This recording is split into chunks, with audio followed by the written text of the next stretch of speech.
నమస్తే, welcome to our channel.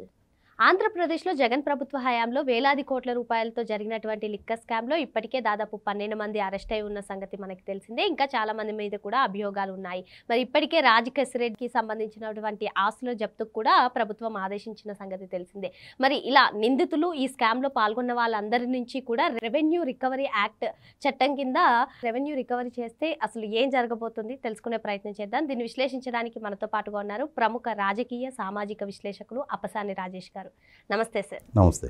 Revenue recovery act కింద ఈ లిక్కర్ స్కామ్లో ఎవరైతే నిందితులు ఉన్నారో, ఎవరిపైన అయితే అభియోగాలు ఉన్నారో వారందరి నుంచి కూడా రాజకేశ్వరరెడ్డి నుంచి ఆస్తులు జప్తు చేసిన విధంగానే అందరి నుంచి కూడా ఈ ఆస్తులు జప్తు చేయాలి అనే ఒక డిమాండ్ వినిపిస్తుంది సార్. నిజంగా అదే జరిగితే కనుక అసలు ఎన్ని కోట్లు వచ్చే అవకాశాలు ఉంటాయి, అసలు ఏం జరగబోతుంది అంటారు ఒకవేళ రెవెన్యూ రికవరీ యాక్ట్ చట్టం కింద రికవరీ చేసినట్లయితే? ఇప్పుడు వాస్తవంగా మన విచారణ విధానంలో ఉన్న లోపాలు అంటే మన ప్రక్రియ కొంత కాలాతీతంగా జరుగుతూ ఉంటుంది. అలాగే మన న్యాయ వ్యవస్థలో ఉన్న విధానాలు ఒక్కొక్క కేసు 5 సంవత్సరాలు 10 సంవత్సరాలు 15 సంవత్సరాలు ఇట్లా ఇండెఫినెట్గా డ్రాగ్ ఆన్ అవుతూ ఉంటాం. మామూలుగా మనకి ఒక ప్రాజెక్ట్ ఏదైనా కాన్సెప్ట్లే చేశారనుకో జెస్టేషన్ పీరియడ్ అంటారు. అంటే ఒక 100 కోట్ల రూపాయలతోటి ఈ ప్రాజెక్టు సంకల్పించాలి అనుకుంటున్నప్పుడు ఆ ప్రాజెక్టు దాని నిర్మాణం పూర్తయ్యి ప్రొడక్షన్లోకి రావడానికి ఎంత టైం పట్టుద్ది, దాన్ని జెస్టేషన్ పీరియడ్ అంటారు. అలాగే కేసుల విచారణ కూడా ఒక నాయకుడి మీదో ఒక అధికారి మీదో ఒక వ్యక్తి మీదో ఒక కేసు నమోదైంది. ఈ కేసు విచారణ ప్రక్రియ కూడా ఒక లాజికల్ కంక్లూషన్కి రావడానికి ఒక టైం బౌండెడ్ షెడ్యూల్ పెట్టాలి. ఇప్పుడు ఎలా అయితే మనకి ప్రభుత్వ కార్యాలయాలకు వెళ్ళామనుకో సిటిజన్ చార్టర్ అని ఉంటుంది. అంటే పౌర సేవలు పొందే హక్కు ప్రజలది. ఆ పొందటానికి బర్త్ సర్టిఫికేట్కి అప్లికేషన్ పెట్టావు, ఇంత టైంలోపు ఇవ్వాలి. రైట్ టు ఇన్ఫర్మేషన్ కింద ఒక సమాచారం కోసం అప్లై చేసావు, ఇంత టైంలో ఇవ్వాలి అని ఎలా అయితే ఒక సిటిజన్ చార్టర్ మెయింటైన్ చేస్తున్నారో అలాగే ప్రతి కేసుకి కూడా ఆ కేసు గ్రావిటీని బట్టి ఇంత టైంలోపు ఇది విచారణ పూర్తి కావాలి. ఆ విచారణ పూర్తయ్యి దాని మీద ఎస్ ఆర్ నో అంటే ఆరోపణలు ఎదుర్కొంటున్న వ్యక్తి గిల్టీయా నాన్ గిల్టీ అనేది నిర్ధారణ అవ్వాలి. గిల్టీ అయితే ఫర్దర్ యాక్షన్, అతను చేసిన తప్పుకి శిక్ష, పైగా అతని చర్యల ద్వారా సంపాదించిన ఆస్తుల నుండి వాటిని జప్తు చేయటం. ఈ జప్తు చేసిన ఆస్తులు కూడా మళ్ళీ సంవత్సరాల తరబడి ఆ వేలం వేసి ప్రభుత్వానికి జమగట్టే ప్రక్రియ కూడా నిరంతరం ఇండెఫినెట్గా కొనసాగుతూ ఉండకుండా ఒక టైం ఫ్రేమ్ లోపు ఆ ప్రక్రియ కూడా పూర్తి కావాలి. అప్పుడు ఏమవుద్ది, ఒక లంచం తీసుకుంటూ ఒక అధికారి పట్టుబడ్డాడు అనుకో, లేదు ఒక అక్రమ ఆస్తులు సంపాదించిన కేసులో ఒక రాజకీయ నాయకుడి మీద కేసులు నమోదైనవి, విచారణ సంస్థ అతని మీద ఛార్జెస్ ఫ్రేమ్ చేసింది, ఆ విచారణ పూర్తయిపోయి అతను తప్పు చేశాడనే నిర్ధారణ అయింది అనుకుందాం. అతను సంపాదించిన ఈ అక్రమాస్తులు ప్రభుత్వానికి స్వాధీనం చేసేసి వాటిని వేలం వేసి ప్రభుత్వానికి జమగట్టే ప్రక్రియ చాలా ఫాస్ట్గా ముగించాలి. అయితే ఏం జరుగుతుందంటే మనకి ఇప్పటివరకు ఈ విచారణ సంస్థల్లో ఉన్న లోపాలు, విచారణ జరిగే ప్రక్రియలో ఉన్న లోపాలు, న్యాయస్థానాల్లో ఉన్న లోపాలను అడ్డుపెట్టుకొని దశాబ్దాల తరబడి ఈ కేసుల విచారణ ప్రొలాంగ్ చేయగలుగుతూ ఉన్నారు. ఎంత పరపతి ఉంటే ఎంత డబ్బు ఖర్చు పెట్టగలిగితే అంతకాలం దాన్ని ప్రొలాంగ్ చేస్తారు. సహజంగా ఒక 40 సంవత్సరాల వయసులో ఒక వ్యక్తికి మీద ఒక కేసు నమోదైంది అనుకుందాం. ఆ కేసు ట్రయల్ స్టేజ్కి వచ్చి దాంట్లో తీర్పు రావడానికి ఒక 15 ఏళ్ళు పట్టుద్ది. అంటే ఈ లోపు ఇతను 50 సంవత్సరాల వయసులోకి వస్తాడు. అప్పుడు అతని మీద తప్పు నిర్ధారణ అయిందనుకో, అతను ఏం చేస్తాడు, మళ్ళీ దాని మీద హైకోర్టుకి వెళ్తాడు. హైకోర్టులో ఇంకొక 5 ఏళ్ళు పట్టుద్ది. ఈ లోపు 60 ఏళ్ళలోకి వస్తాడు. హైకోర్టులో కూడా అతను గిల్టీ అని ప్రూవ్ అయిందనుకో సుప్రీంకోర్టుకి వెళ్తాడు. అక్కడ ఇంకొక 5 ఏళ్ళు పట్టుద్ది, 65 ఏళ్ళు. ఈ 65 సంవత్సరాలు అంటే 25 సంవత్సరాల కాలం ఇతనికి వ్యతిరేకంగా పోరాడే అధికారులు, ఆ కన్సర్న్డ్ లా డిపార్ట్మెంటు, ఆ కన్సర్న్డ్ నాయకులు ఇతని మీద ఈ ఛార్జెస్ తప్పనిసరిగా ప్రూవ్ చేయించాలి అనే మొట్టమొదటి రోజు పట్టుదల అప్పటికి ఉండకపోవచ్చు. ఈలోపు ఈక్వేషన్స్ మారిపోవచ్చు, వాళ్ళకి వీళ్ళకి చుట్టకాలు కలవచ్చు, రాజకీయంగా పొత్తులు కలవచ్చు. దాంతో ఎక్కడో ఒక స్టేజ్లో డైల్యూట్ చేసే ప్రయత్నాలు కూడా జరగవచ్చు. అలా కాకుండా మనకి సుప్రీంకోర్టు జడ్జిగా ఉన్న రోజు ఎన్వి రమణ గారు ఆయన ఒక ప్రతిపాదన దేశం ముందు పెట్టారు.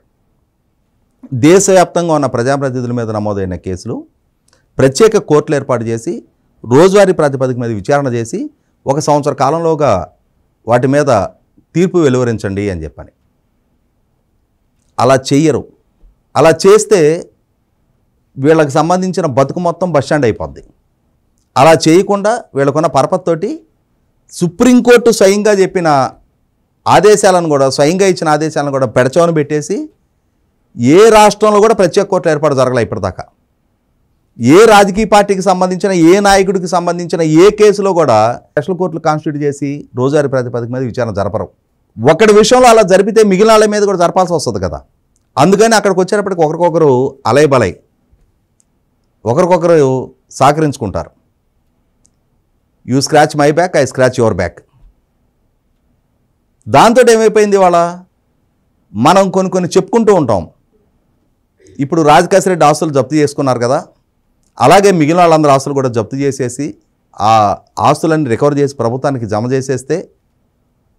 చేస్తే బాగానే ఉంటుంది, చేయాలి కూడా.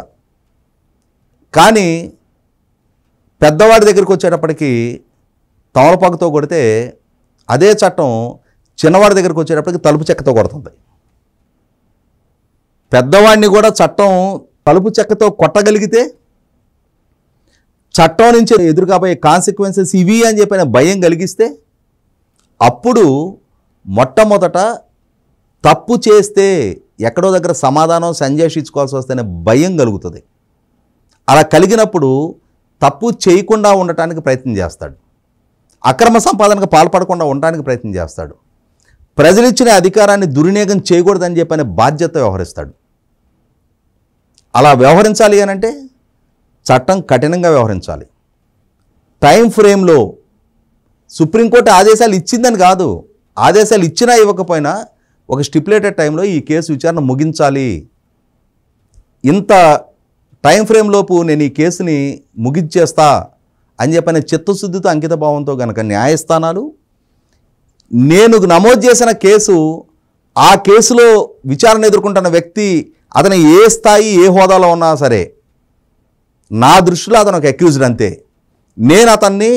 నేను మోపిన ఆరోపణలని నిర్ధారణ చేసే విధంగా న్యాయస్థానం ముందు ఎస్టాబ్లిష్ చేస్తా అనే పట్టుదల అంకితభావం విచారణ సంస్థ దగ్గర కూడా, అది సిబిఐయా, సిఐడియా, ఏసీబీయా, ఎన్ఫోర్స్మెంట్ డైరెక్టరేటా, ఇన్కమ్ ట్యాక్సా, ఏ స్థాయి సంస్థ అయినా కానీ ఆ అంకితభావం, చిత్తశుద్ధి ఆ విచారణ సంస్థ, ఆ సంస్థను రిప్రజెంట్ చేసే అధికారుల దగ్గర కూడా ఉండాలి. అలా ఉన్నప్పుడు ఒక టైం బౌండెడ్ షెడ్యూల్లో ఈ విచారణ పూర్తవుతుంది.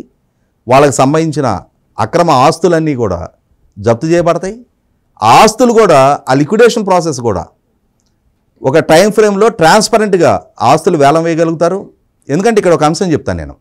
జగన్మోహన్ రెడ్డి గారి అక్రమాస్తుల కేసులో లేపాక్షి నాలెడ్జ్ హబ్ అని చెప్పని అనంతపూర్ జిల్లాకు సంబంధించిన ఒక 8,000 ఎకరాలు జప్తు చేయబడి ఉన్నాయి. వాస్తవంగా వాళ్ళ నాయన రాజశేఖర రెడ్డి గారు హిందూ ప్రాజెక్ట్ అనే సంస్థకి ఆ భూములు కేటాయింపు చేశాడు. ఆ రోజున ఆ కేటాయింపు చేసినాడు. ఆ ప్రాజెక్ట్ రిపోర్ట్లో అరిచేతికిలో వైకుంఠం చూపించారు.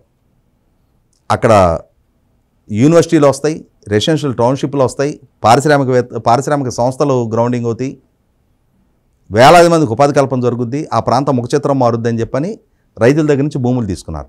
ఎకరం ₹1,00,000 చొప్పున తీసుకున్నారు రైతుల దగ్గర భూములు. తీసుకొని ఈ సంస్థ కేటాయించగానే ఈ సంస్థ వాటిని బ్యాంకులో తాకట్టు పెట్టి, అంటే 8,000 ఎకరాలు సేకరించడానికి కోటికి 100 ఎకరాలు వచ్చినాయి.